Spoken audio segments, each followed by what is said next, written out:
إن الحمد لله نحمده ونصلي على رسوله الكريم أما بعد أعوذ بالله السميع العليم من الشيطان الرجيم بسم الله الرحمن الرحيم يسألونك عن الشهر الحرام قتال فيه قل قتال فيه كبير وصد عن سبيل الله وكفر به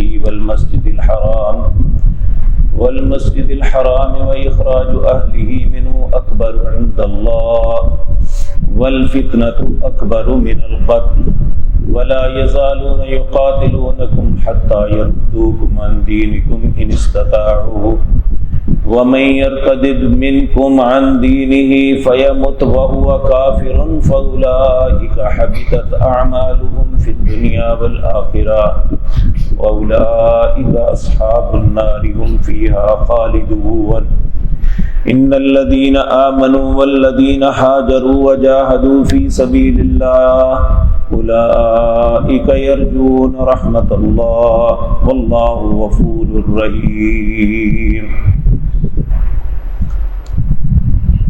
حضرات محترم، ان آیات کا شان نزول یہ ہے کہ نبی کریم صلی اللہ علیہ وسلم جب مکہ مکرمہ سے ہجرت کر کے مدینہ منورہ آ گئے،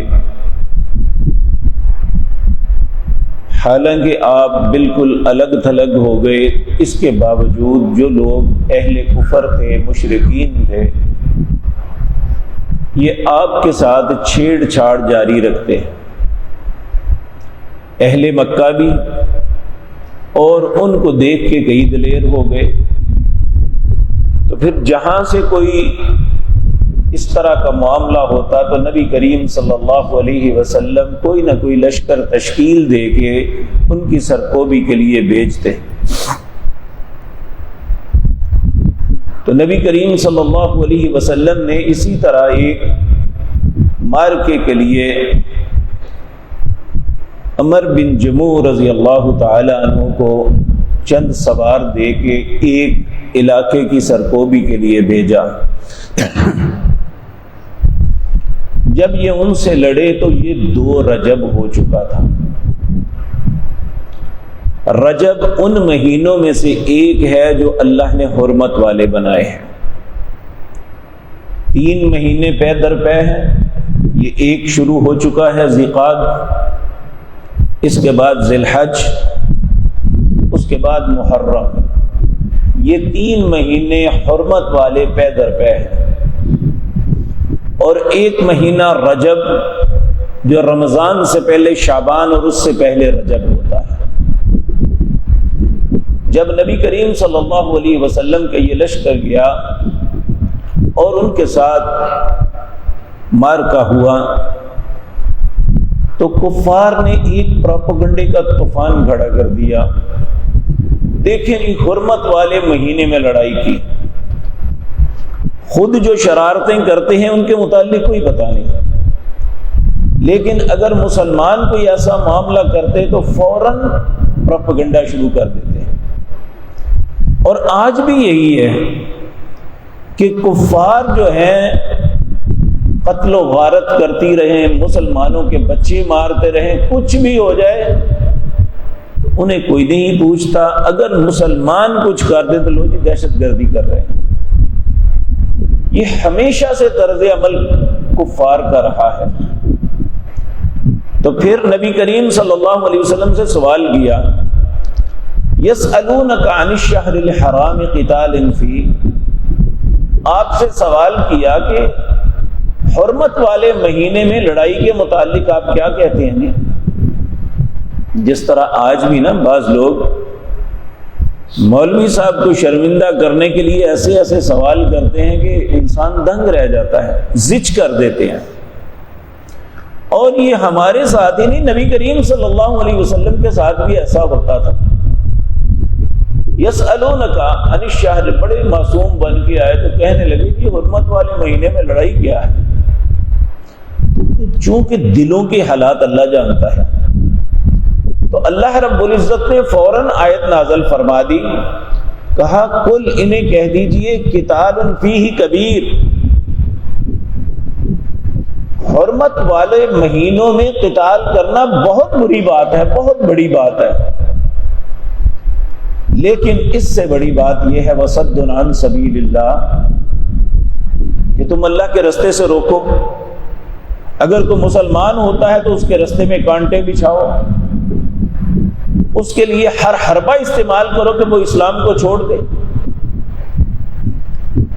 وَكُفْرٌ بِهِ وَصَدٌّ عَن سَبِيلِ اللَّهِ وَكُفْرٌ بِهِ، اللہ کے ساتھ کفر کرو، وَالْمَسْجِدِ الْحَرَامِ، اور لوگوں کو مسجد حرام سے روکو، وَإِخْرَاجُ أَهْلِهِ، اور جو مکے میں رہنے والے ہیں ان کی زندگی تنگ کر کے انہیں مکے سے نکال دو۔ جو جرم چار تم کر رہے ہو اس کا نہیں پتا۔ وَصَدٌّ عَن سَبِيلِ اللَّهِ وَكُفْرٌ بِهِ وَالْمَسْجِدِ الْحَرَامِ وَإِخْرَاجُ أَهْلِهِ مِنْهُ، اللہ فرماتے اکبر عند اللہ، یہ جو مسلمانوں نے لڑائی کی ہے نا، یہ چار کام اس سے بہت بڑے گناہ ہیں۔ انہیں تانا دیتے ہو لیکن اپنی کرتوت نہیں دیکھتے کہ تم کیا کر رہے ہو۔ اللہ فرماتے ہیں والفتنۃ اکبر من القتل، لوگوں کو اسلام سے روکنا یہ دنیا میں فتنہ ہے، اللہ کی ذات کا کفر کرنا یہ فتنہ ہے، اللہ کے عزت والے گھر سے لوگوں کو روکنا یہ فتنہ ہے، اور پھر لوگوں کو ان کے گھروں سے نکال دینا صرف اس بنیاد پہ کہ یہ مسلمان ہیں، کہ یہ فتنہ نہیں ہے۔ کہا اکبر عند اللہ، یہ وہ قتال جو ہوا ہے یہ اس سے بڑے گناہ ہیں۔ والفتنۃ اکبر من القتل، اور یہ فتنہ جو ہے قتل سے بھی بڑا جرم ہے،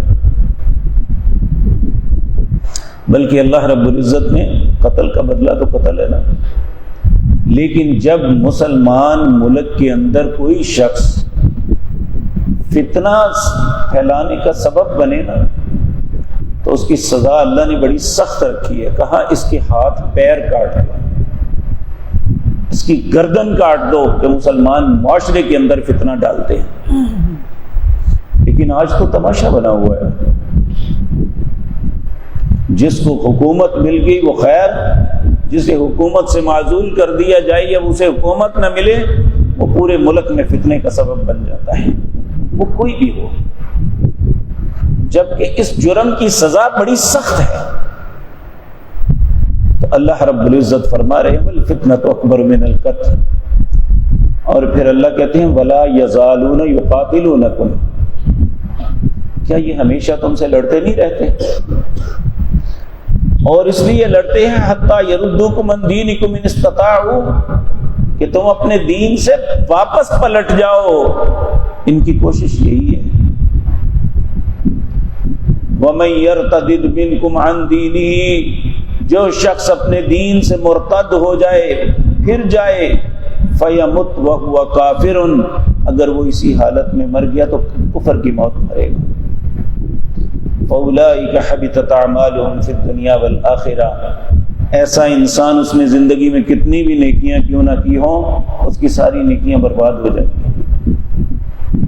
دنیا میں بھی آخرت میں۔ وَأُولَٰئِكَ أَصْحَابُ النَّارِ هُمْ فِيهَا خَالِدُونَ، وہ جہنم والوں میں سے ہے، اصحاب النار ہم فیہا خالدون، اسی میں ہمیشہ رہے گا۔ اسلام کو قبول کر کے شعوری طور پہ پھر اسلام سے پھر جانا یہ بہت بڑا جرم ہے۔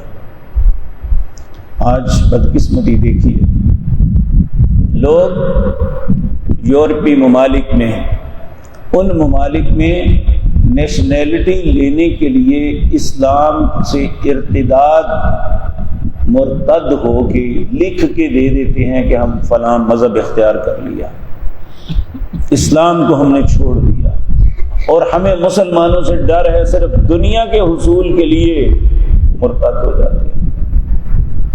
اسلام نے مرتد کی سزا موت قرار دی ہے، جو اسلام کو چھوڑ کے کفر کی طرف پلٹتا ہے اس کی گردن اتار دو۔ لیکن کتنے ہی ہمارے نوجوان ہیں جو اتنی بڑی غلطی کر رہے ہیں صرف وہاں کی نیشنلٹی کے لیے، وہاں کا پاسپورٹ کے حصول کے لیے اپنے دین سے باہر نکل جاتے ہیں۔ اگر تو مرنے سے پہلے وہ توبہ نہیں کرتے، اپنے دین کی طرف نہیں پلٹتے، اپنی بات پہ شرمندگی نہیں کرتے، تو وہ پھر اسلام کی موت نہیں، کفر کی موت مریں گے۔ چاہے کہتے ہیں لو جی ہم نے صرف ڈاکومنٹ کے لیے یہ سارا کچھ کیا ہے۔ تو اللہ رب العزت فرماتے ہیں ان الذین آمنوا، وہ لوگ جو ایمان لائے، وہ ہاجروا، اپنے ایمان کو بچانے کے لیے اپنا گھر بھی چھوڑنا پڑا تو ہجرت کر کے چلے گئے۔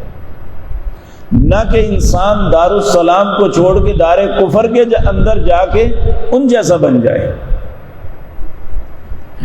بلکہ جو شوق ان الذین آمنوا، بے شک وہ لوگ جو ایمان لائے، والذین حاجروا، اور وہ لوگ جنہوں نے ہجرت کی، وجاہدوا، اور اللہ کے راستے میں جہاد کیا، وجاہدوا فی سبیل اللہ، اولئک یرجون رحمت اللہ، وہ ایسے لوگ ہیں کہ وہ اللہ کی رحمت کی امید رکھ سکتے کہ اللہ ان پہ رحم کرے گا۔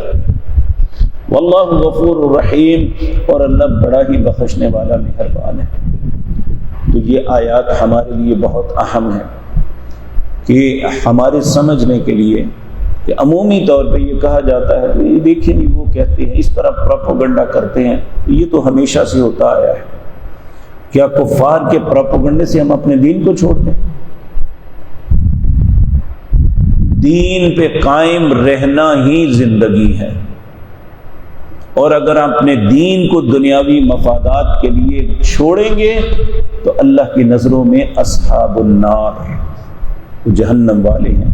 اللہ ہماری ایمان، ہمارے دین کی حفاظت فرمائے، اسلام کی حالت میں زندہ رکھے اور اسی پہ موت نصیب فرمائے۔ اقول قولی ھذا واستغفر اللہ۔